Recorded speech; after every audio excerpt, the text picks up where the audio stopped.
വ്യാജ ഫുട്ബോൾ ആപ്പുകൾ വഴി പണം തട്ടുന്നുവെന്ന് പോലീസിന്റെ മുന്നറിയിപ്പ്. ലോക ഫുട്ബോൾ ആരാധകരെ ലക്ഷ്യമിട്ടാണ് തട്ടിപ്പ്. സമൂഹമാധ്യമങ്ങളിലെ ലിങ്കുകളിൽ നിന്നും ആപ്പുകൾ ഡൗൺലോഡ് ചെയ്യരുതെന്നും മുന്നറിയിപ്പ് നൽകി.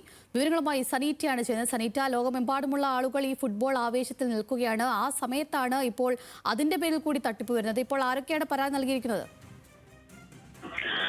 തീർച്ചയായിട്ടും ഇത്തരത്തിൽ ലോകകപ്പ് ഫുട്ബോൾ തുടങ്ങാനിരിക്കെ വലിയ ആവേശത്തിൽ തന്നെയാണ് ആരാധകർ. ഇപ്പോൾ എന്തായാലും ഈ ഫുട്ബോൾ സംബന്ധിച്ച് ഇപ്പോൾ പണം തട്ടാൻ വ്യാജ ഫുട്ബോൾ ആപ്പുകൾ രംഗത്തെത്തിയിട്ടുണ്ട് എന്നുള്ള വിവരങ്ങളാണ് പുറത്തു വരുന്നത്. നമ്മൾ സമൂഹ മാധ്യമങ്ങളിൽ ഉൾപ്പെടെ നമ്മൾ നിരന്തരം ഇപ്പോൾ കാണുന്ന ഒരു സാഹചര്യമുണ്ട്. അതായത് വ്യാജ ലിങ്കുകൾ വഴി ആപ്പുകൾ തുറക്കാൻ കഴിയുന്നു, ഇത്തരത്തിൽ ആപ്പുകളിൽ ലൈവ് മാച്ചുകൾ കാണാൻ കഴിയുന്നു എന്ന വ്യാജ നോട്ടിഫിക്കേഷനുകളാണ് ഇപ്പോൾ സമൂഹ മാധ്യമങ്ങളിൽ ഉൾപ്പെടെ. എന്നാൽ ഇതിനെതിരെ ഇപ്പോൾ ശക്തമായ ഒരു അറിയിപ്പുമായാണ് പോലീസ് രംഗത്തെത്തിയിട്ടുള്ളത്. ഇത്തരത്തിൽ ലോകകപ്പ് ഫുട്ബോൾ ആരാധകരെ ലക്ഷ്യമിട്ടിട്ടാണ് ഇത്തരത്തിൽ ഇപ്പോൾ തട്ടിപ്പ് രംഗത്തെത്തിയിട്ടുള്ളത്. യാതൊരു തരത്തിലും അതിനെ ഉൾക്കൊള്ളരുത് അല്ലെങ്കിൽ അത്തരത്തിൽ അകപ്പെട്ടു പോകരുതെന്നാണ് ഇപ്പോൾ പോലീസ് കർശനമായി അറിയിപ്പ് നൽകിയിരിക്കുന്നത്. സമൂഹ മാധ്യമങ്ങൾ ഉൾപ്പെടെ ഇത്തരത്തിൽ ലിങ്കുകൾ നിന്നും ആപ്പുകൾ ഡൗൺലോഡ് ചെയ്യരുത് എന്നാണ് പോലീസ് വ്യക്തമാക്കുന്നത്. ഗൂഗിൾ പേ സ്റ്റോർ വഴി മാത്രം ഈ ആപ്പുകൾ ഡൗൺലോഡ് ചെയ്യണം, അല്ലെങ്കിൽ അത്തരത്തിൽ